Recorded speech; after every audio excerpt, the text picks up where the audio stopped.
श्री गणेशाय नमः। चैत मास के शुक्ल पक्ष की कामदा एकादशी का महात्म्य। धर्मराज युधिष्ठिर बोले, हे भगवान, आपको कोटि बार प्रणाम है। आप कृपा कर चैत्र माह के शुक्ल पक्ष की एकादशी का वर्णन कीजिए। श्री कृष्ण भगवान बोले, हे राजन, एक पुरानी कथा सुनिए जो राजा दिलीप से वशिष्ठ जी ने कही थी। चैत मास के शुक्ल पक्ष की एकादशी का नाम कामदा है। यह पापों को नष्ट कर देती है और पुत्र की प्राप्ति होती है।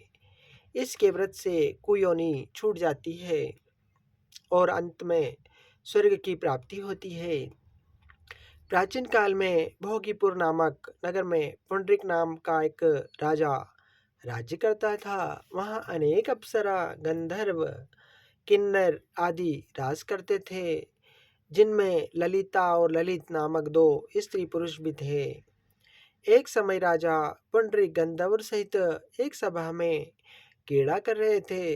उस जगह ललित गंधर्व भी उसके साथ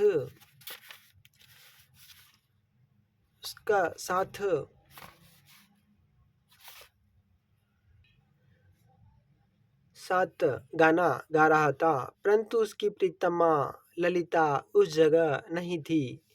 इससे वह उसके विरह के कारण अशुद्ध गान गाने लगा। नागराज कंकुटक ने राजा पुंडरीक से इसकी चुगली खाई। इस पर राजा पुंडरीक ने ललित को श्राप दिया कि अरे दुष्ट, तू मेरे सामने गाते हुए अभी अपनी स्त्री का स्मरण कर रहा था। इससे तू कच्चे मांस और मनुष्य को खाने वाला राक्षस होगा।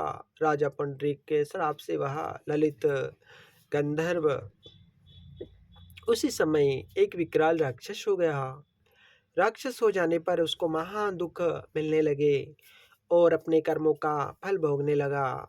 जब ललिता को अपने प्रीतम ललित का ऐसा हाल मालूम हुआ तो वह बहुत दुखी हुई।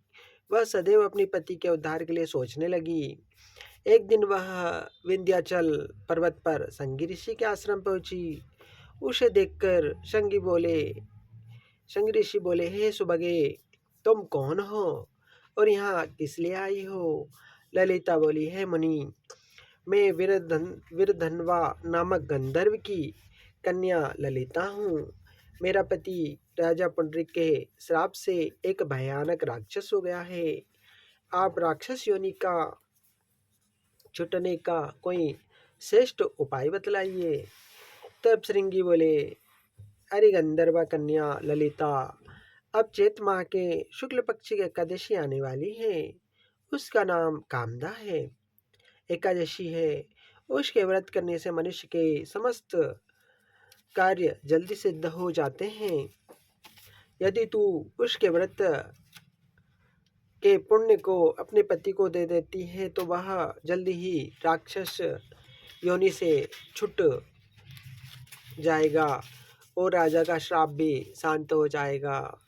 मुनि के वचनों को सुनकर ललिता ने आनंद पूर्वक व्रत किया और द्वादशी के दिन ब्राह्मण के सामने अपने व्रत का फल अपने पति को देने लगी और भगवान से इस तरह प्रार्थना करने लगी, हे प्रभु, मैंने जो व्रत किया है उसका फल मेरे पति को मिले। एकादशी का फल देते ही उसका पति राक्षस योनि से छुटकर अपने पुराने स्वरूप में बदल गया। वह पहले की भांति ललिता के साथ रहने लगा। इसकी कथा व महात्म्य के श्रवण व पढ़ने से वाजपेयी यज्ञ का फल मिलता है। ओम नमो भगवते वासुदेवाय नमो नमः। ओम कर्पूरगौरवं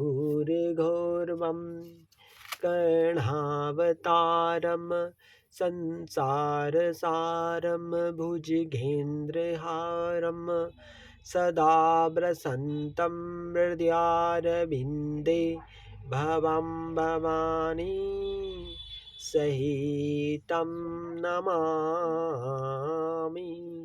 ओम नमो भगवते वासुदेवाय नमः।